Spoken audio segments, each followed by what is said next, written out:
Hi, ArcfieldWeather.com meteorologist Paul Dorian here on Wednesday morning, November the 20th. A lot to talk about this morning. We have a powerful storm system still impacting the Pacific Northwest, all the way from Northern California to Oregon and Washington. Some tremendous wind gusts have been reported in the range of 70 to 80 miles per hour or so, causing widespread power outages. Last report, there were hundreds of thousands of people without power. Some very heavy rainfall for the low-lying areas and substantial snowfall in those higher elevations, not only last night and today, but for the next few days across the Cascade Mountains to the north, Washington and Oregon, all the way down to the Sierra Nevadas. This will be measured on the order of several feet in some of those higher elevation locations. Meanwhile, we will have a significant storm system impacting the northeastern part of the nation. Really, the effects of that will begin tonight with some beneficial rainfall in places like D.C., Philadelphia, New York City, and then rain, snow, wind in many places from Thursday through Friday across the northeastern states, and we'll focus in on that over the next several minutes. First, let's start off out with the Pacific Northwest storm. This is a satellite imagery loop. This is what can certainly be called bomb cyclone. The loose definition of a bomb cyclone is if the central pressure of a low pressure system drops 24 millibars or more in a 24-hour period. This particular system easily met that threshold, dropping some 40 millibars in 12 hours. I will say that it has peaked in its intensity. It will kind of weaken over the next several hours, but still a very strong storm system that, by the way, will stay out over the water. This surface low itself does not move inland here, and this is what we now refer to as an atmospheric river. It's a large pool of moisture pouring in to the northern part of California, again with some tremendous rainfall in the low-lying areas and a lot of snow for those higher elevations. Sierra Nevada mountains got pounded with snowfall during the last two winters, which is really a good thing because the Sierra Nevada is a main source of water for California during the summer season with the snow melt. Well, this season certainly getting off to a quick start. Again, several feet of snow in some of those higher elevations over the next couple of days. But here is that storm system right now, right off the Pacific Northwest coast. This is the west coast of Washington and Oregon right there. Well, here's a map of the pressure gradient. The isobars here represent, the black lines here represent lines of equal pressure, otherwise called isobars. And when you get these black lines showing up here this tight, that is translated to very strong winds. And again, the surface low is a little bit farther to the north and west of this particular viewpoint here. Here is the state of Washington and Oregon right here, but this pressure gradient right in this area right here has been very, very tight, very, very strong over the last 12 hours or so, and that will continue over the next 12 hours or so. And the result, some tremendous wind gusts here, again on the order of 70, 80, even 90 miles per hour reported, and that has led to thousands and thousands of people without power, widespread power outages. That atmospheric river pouring moisture right into Northern California right now. It's certainly not over with in Washington and Oregon as well. In fact, this particular storm system has a strong blocking high to the north, as will the storm system in the northeastern states over the next few days, both of which will therefore become very, very slow movers. So this impact here will actually last for another few days along the west coast.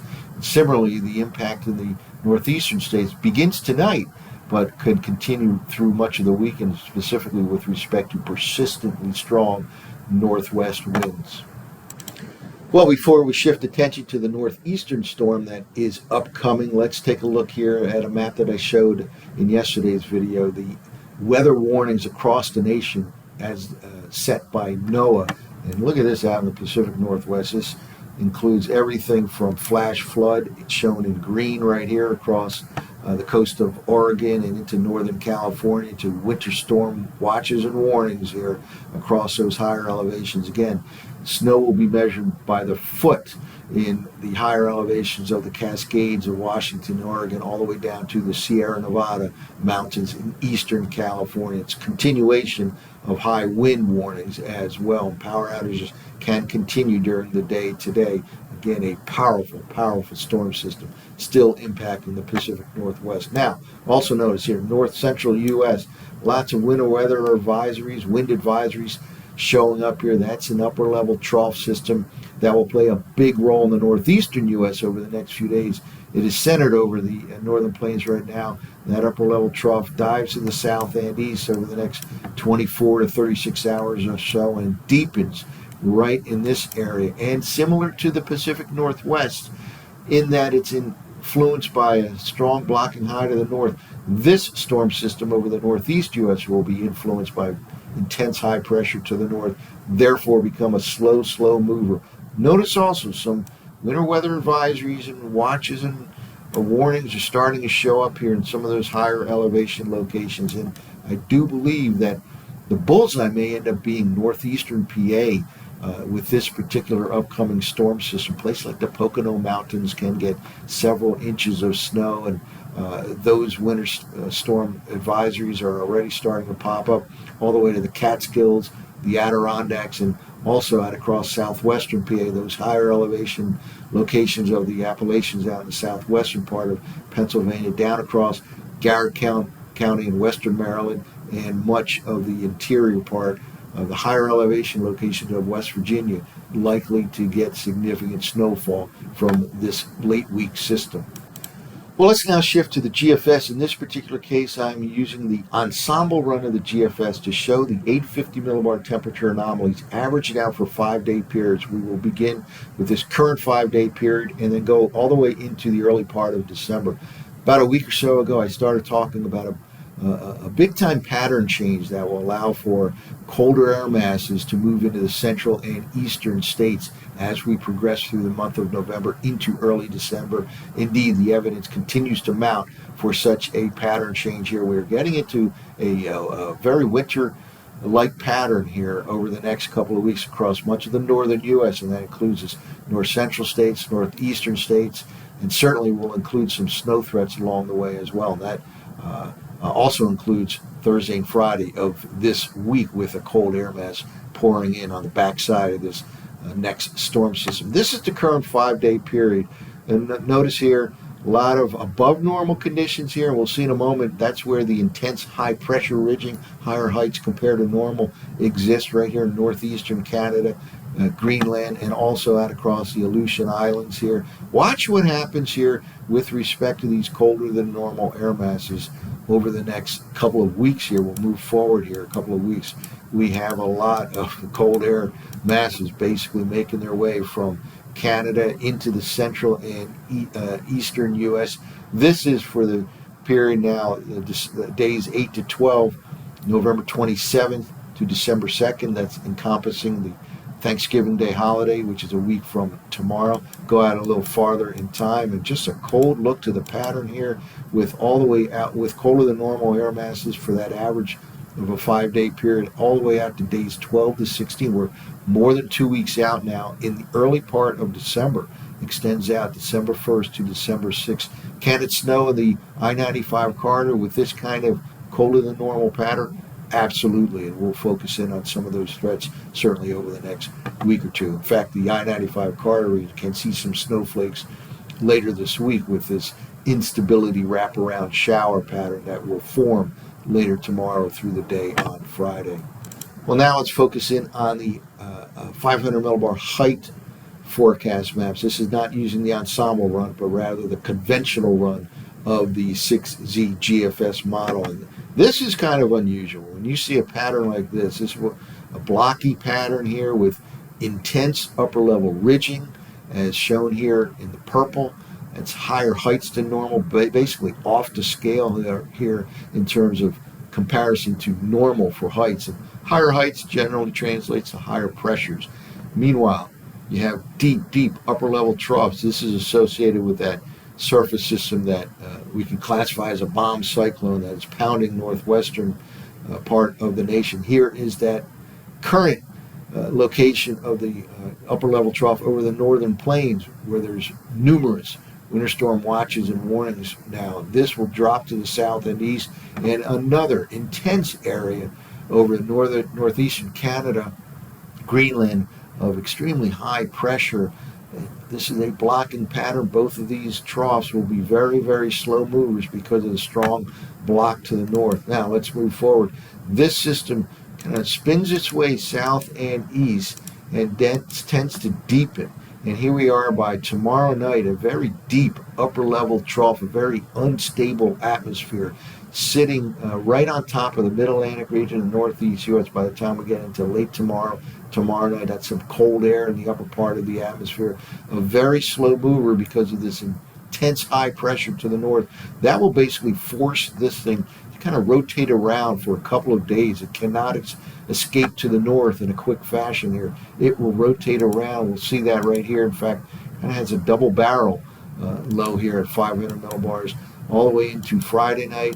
And then finally by Saturday, starting to make a little bit of a move to the north and east, but still an impact in the northeastern part of the nation with respect to winds at a minimum continue to be strong during the day on Saturday. And we get all the way out to Sunday and finally starts to kick up to the north and east by the time we get to Sunday morning. But a lot of very, very strong high pressures and low pressures across the North American continent.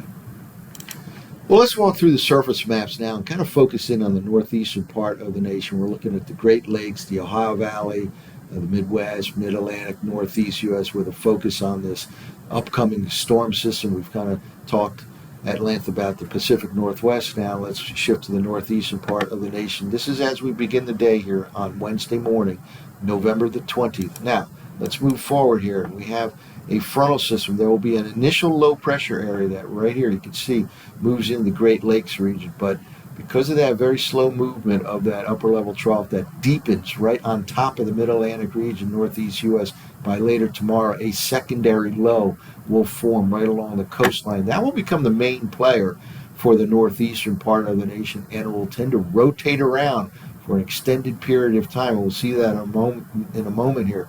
First of all, at this particular time, this is 7 p.m. tonight, we have a frontal system right in this area right here.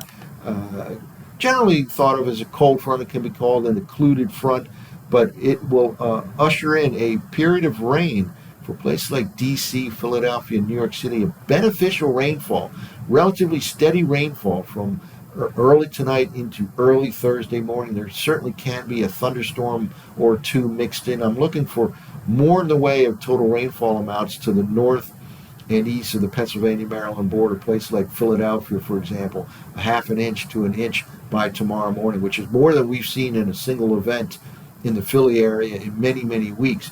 New York City, same thing, maybe a 3/4 of an inch to an inch and a quarter in the New York City area between early tonight and early tomorrow. That's through early tomorrow. There will be additional rainfall and snow, perhaps, from Thursday afternoon through Friday. Down across D.C., more in the order of a 1/4 inch to a half an inch between late this afternoon and early tomorrow morning. Now, let's move forward here with the surface maps here. And here's that rain band, a kind of steady rain band moving into the I-95 corridor region early tonight. And it kicks on through here for the most part by early tomorrow. But notice that secondary low pressure. We had the initial low right in this area, a very impressive low, 985 millibars, but a secondary takes over right here as that upper level trough shifts to the south and east. So you have that secondary low, and this is the time when the storm system may normally move to the north and east, but because of that very strong blocking high to the north, it cannot do that. It will be forced to kind of rotate around. It kind of gets absorbed back to the west by that upper level low that will be situated just to the north and west of the surface low. But let's move forward here. Here's a couple of reflections of surface low, one right here and one right here by midday on Thursday. Now, let's move out to tomorrow evening. This is 7 p.m. tomorrow, Thursday evening. Notice a lot of blues and even some dark blues showing up right here in the surface low, kind of consolidating right near New York City tomorrow evening. Colder air is starting to really wrap into the system. Certainly markedly colder tomorrow compared to today in this part of the nation. This area right here, northeastern PA, may very well end up being kind of the bullseye region for snowfall during this event. It's Really been a focus of the upward motion here. Northeastern PA, places like the Poconos, up to the Pennsylvania-New York border. And, that should extend to that threat of significant snow. I think will extend to the Catskills and Adirondacks as well. But look for potential of several inches in places like the Pocono Mountains. I'm talking 1,500 feet and higher.